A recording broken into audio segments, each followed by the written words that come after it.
ഈ കണ്ടന്റ് ആയിട്ട് കൊണ്ടുപോകാൻ ഞാൻ ആഗ്രഹിക്കുന്നില്ല. ഇതൊരു കണ്ടന്റ് ആയിട്ട് ആരും കാണും വേണ്ട. ഈ ഒരു ഇഷ്യൂ ബേസ് ചെയ്തിട്ടുള്ള എന്റെ ലാസ്റ്റ് വീഡിയോ ആയിരിക്കും. ആയിക്കോട്ടെ, ഇന്ന് നമുക്ക് ഇവിടെ തന്നെ കൂടാ.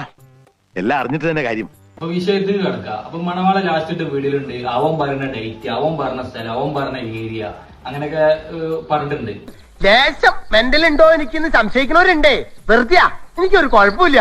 അപ്പൊ ഇത് എന്താ സംഭവം എന്ന് വെച്ചാൽ ഇത് കുറെ പേര് എടുത്തിട്ട് വളച്ചൊടിച്ചിട്ട് പലതും ചെയ്തിട്ടുണ്ട്. ഫസ്റ്റ് ഓഫ് ഓൾ ഞാൻ അങ്ങനെ പറഞ്ഞിട്ടില്ല. എടാ നീ എന്തിനാണ് റോട്ടിൽ കൂടെ പോണ ഏണിയൊക്കെ പിടിക്കണത്? നാട്ടുകാരെ കൊണ്ട് പറയിപ്പിക്കാൻ വേണ്ടിട്ട്. അവൻ വിളിക്കുന്ന സ്ഥലത്തോട്ട് പോവാന്നാണ് ഞാൻ പറഞ്ഞിട്ടുള്ളത്. ഫൈറ്റ് ചെയ്യാണ്ടോ? നീ പറയുന്ന സ്ഥലത്ത് ഞാൻ വരും. നീ വിളിക്കുന്ന വീണ്ടും പറയുന്നത് നീ വിളിക്കുന്ന സ്ഥലത്ത് ഞാൻ നിന്നെ വെല്ലുവിളിക്കാം. ചലഞ്ച് കാര്യം ഡേറ്റ് ഒന്നും ഞാൻ കൊടുത്തിട്ടില്ല. എന്തിനാണ് വഴി കൂടെ പോണ വയ്യാവലിയായിരുന്നു വാങ്ങണത്?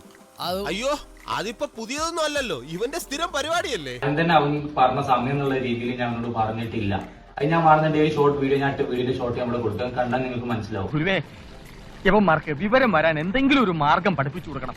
അപ്പൊ ഈ കാര്യങ്ങളൊക്കെ വെച്ചിട്ട് മണവാളം വളച്ചൊടിച്ചിട്ട് ഞാൻ മണവാളിനെ പേടിച്ചു എന്നുള്ള രീതിയിലാണ് അവൻ പറഞ്ഞത്. അവനക്ക് റീച്ച് വേണം, ശരിയാണ്. സ്വന്തം ഇഷ്ടത്തിന് തട്ടിവിടുന്ന നാക്കെടുത്താന്നുണേ പറയൂ. ഡിസംബറിൽ ഞാൻ ഇവിടെ ഉണ്ടാവില്ല എന്ന് പറഞ്ഞിട്ടുണ്ട്. അതിനിപ്പോ നിങ്ങൾക്ക് കോൾ റെക്കോർഡ് ചെക്ക് ചെയ്താലും അവന് യൂട്യൂബിൽ ഇട്ടിട്ടുണ്ട്. അതിൽ ഞാൻ പറഞ്ഞിട്ടുണ്ട് ഡിസംബറിൽ ഞാൻ ഇവിടെ ഉണ്ടാവില്ല. അതൊന്നും എനിക്കറിയാൻ മേല. ഇങ്ങനെ എന്തെങ്കിലുമൊക്കെ പറയുമ്പോഴേ എന്റെ മനസ്സിനൊരു സന്തോഷം ഉണ്ടാവുള്ളൂ. ഞാൻ എന്റെ സന്തോഷം നോക്കിയാ പോരെ. അപ്പൊ ഞാൻ ഉണ്ടാവില്ല എന്ന് പറഞ്ഞ സമയത്താണ് അവൻ ഡേറ്റ് ഫിക്സ് ആക്കിയിട്ടുള്ളത്. ഓഹോ, അപ്പോൾ അങ്ങനെ ഒരു സംഭവം ഉണ്ടായിരുന്നല്ലേ. എന്റെ വാപ്പാക്കിന്റെ ഫാദറിന് ഇങ്ങനെ സർജറിയും കാര്യങ്ങളും ഉണ്ട്. അപ്പൊ നമുക്ക് ഇത് എത്രയും പെട്ടെന്ന് നമുക്ക് നീട്ടാം. പിന്നെ ഇതിന്റെ ബാക്കിൽ എനിക്ക് നടക്കാൻ പറ്റൂല. അങ്ങനെ പേടിച്ചു പോകുന്നവനൊന്നും അല്ല ഞാൻ. എന്നാലും വെറുതെ ചോദിക്കുക, ഈ കോയമ്പത്തൂർക്കുള്ള ബസ് പോയാലോ? ശിവനേ, അവനക്ക് വെച്ചാൽ ഒരു കറങ്ങണ കസാലയിൽ ഇരുന്ന് സ്ട്രീമും ചെയ്താണ്ട് പൈസയും കാര്യങ്ങളും യൂട്യൂബിൽ നിൽക്കുന്നത്. എനിക്ക് അങ്ങനല്ല.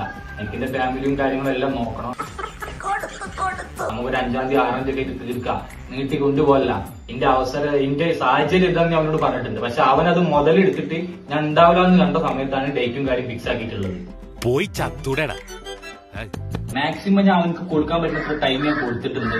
വലിച്ചു നീട്ടരുത് ഞാൻ വീണ്ടും പറഞ്ഞു. ഞാൻ അവനോട് പറഞ്ഞിട്ടുണ്ട് വലിച്ചു നീട്ടിങ്ങാണ്ടുള്ള ഇതിന് നീ ഒരിക്കലും ചെയ്യരുത് എന്നുള്ളത്. അപ്പൊ എനിക്ക് പറ്റില്ല എന്നുള്ള സമയത്താണ് അവൻ ഇത് കുത്തി പൊട്ടിയിട്ട് വീണ്ടും വന്നിട്ടുള്ളത്. നീ വളച്ചൊടിക്കും, നീ വളച്ചൊടിക്കും. എനിക്ക് നിന്നോട് കൂടുതൽ സംസാരിക്കാൻ താല്പര്യമില്ല. പറയുന്നതൊന്ന് പ്രവർത്തിക്കുന്ന വേറൊന്നും. നിനക്ക് 5 or 6 2 ദിവസം അതിന്റെ ഉള്ളിൽ നിനക്ക് ഏത് ദിവസം ഫൈറ്റ് ചെയ്യാൻ പറ്റുമോ? എന്റെ പൊന്നു മണവാള, നിനക്ക് 5 or 6 2 ഡേ തന്നു. അതിൽ നീ ഒരു ഡേ, നീ ഓൾറെഡി സ്റ്റേറ്റ് ചാമ്പ്യൻ ആണ്. നിനക്ക് എത്ര ടൈം? കിട്ടേണ്ടതൊക്കെ കിട്ടിയല്ലോ, സമാധാനമായല്ലോ. ഇനി സ്വസ്ഥമായിട്ട് വണ്ടി ഈ റോഡിൽ പോട്ടെ. തൽക്കാലം ഇത്രയും മതി. വരട്ടെ.